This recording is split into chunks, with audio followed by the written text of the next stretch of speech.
حضور جن بھوت کا کوئی وجود ہے اس کے تعلق سے؟ جن بھوت کو نہیں جن تو جب ہوگا پھر بتانا مجھے.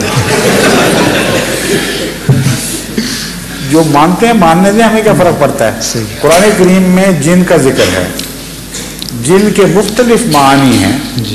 ان میں ایک معنی وہ بھی ہے جو عوام الناس سمجھتے ہیں کہ کوئی غیر مرئی مخلوق الگ حیثیت کی جو آگ سے پیدا ہوئی ہے، لیکن آگ کی صفات اس میں نہیں، وہ یہ مانتے ہیں.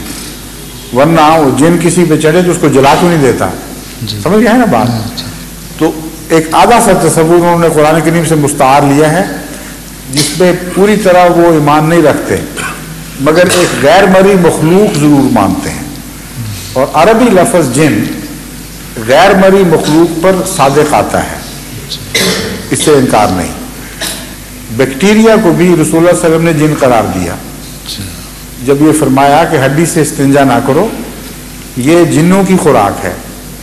اس زمانے میں تو غیر مرئی مخلوق از نوع بیکٹیریا کا کوئی تصور ہی نہیں تھا. تو رسول اللہ صلی اللہ علیہ وسلم کی صداقت کا بھی اس سے اظہار ہوتا ہے، اور خدا تعالیٰ کے تفصیلی معاملات میں وحی کرنے کا بھی اس سے اظہار ہوتا ہے. جو قرآن میں آیت نہیں ہے وہ اور ویسی بھی وہی موجود ہے، یہ مطلب بنتا ہے. بہرحال رسول اللہ صلی اللہ علیہ وسلم نے خبر دی. اب ہمیں معلوم ہوا کہ اس سے مراد جراثیم تھے، کیونکہ ہڈی جراثیم کی خوراک ہے، ان کو آپ جن قرار دے رہے ہیں.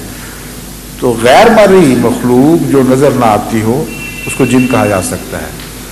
بیکٹیریا کے علاوہ کچھ اور شکلوں میں ہو، ہمیں اس کے انکار کا حق نہیں، مگر اس کو ایسی اہمیت دینا کہ وہ نعوذ باللہ انسان پر غالب ہو، یہ درست نہیں.